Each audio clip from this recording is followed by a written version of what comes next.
يا ترى سورة الواقعة بتجيب فلوس بجد؟ ده السؤال اللي شاغل ملايين الناس.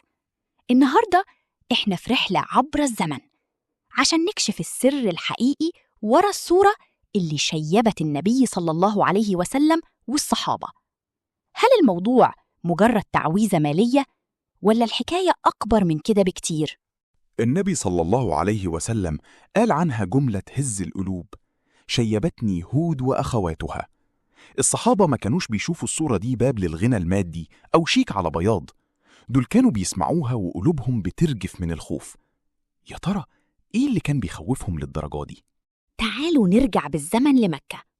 الدعوة لسه في بدايتها والمسلمين قلة مستضعفة.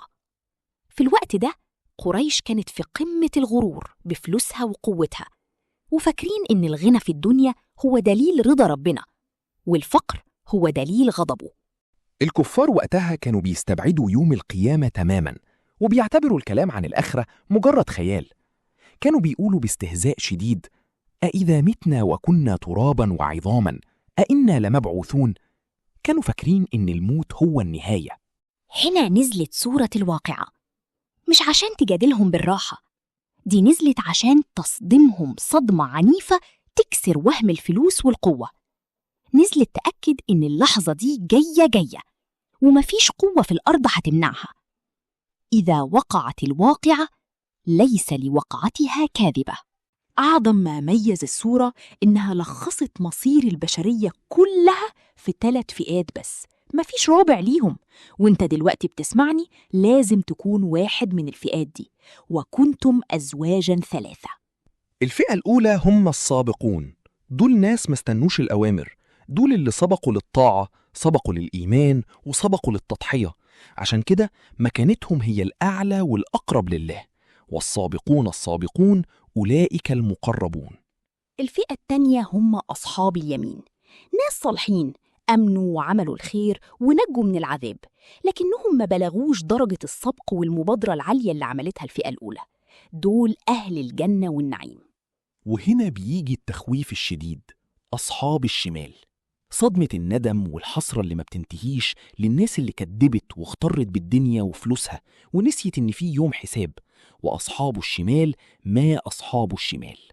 نرجع بقى للسؤال اللي بيشغل الملايين: هل الصورة بتجيب فلوس فعلا؟ الحقيقة العلمية والشرعية إنه مفيش أي حديث صحيح ثابت بيقول إن الصورة دي مجرد تعويذة بتغني من الفقر مباشرة. أمال إيه علاقتها بالرزق؟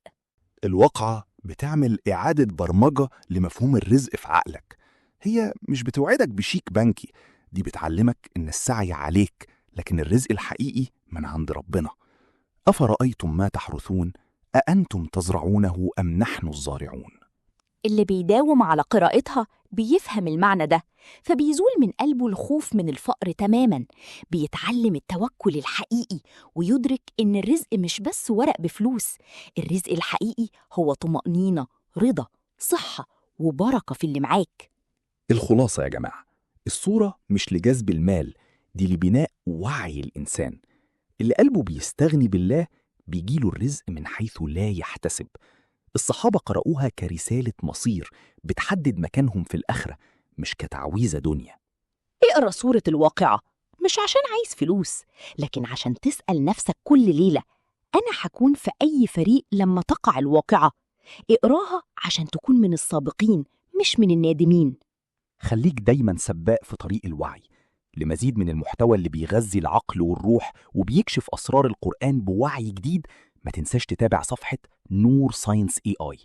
كان معاكم محمد ربيع، نتقابل في طريق النور.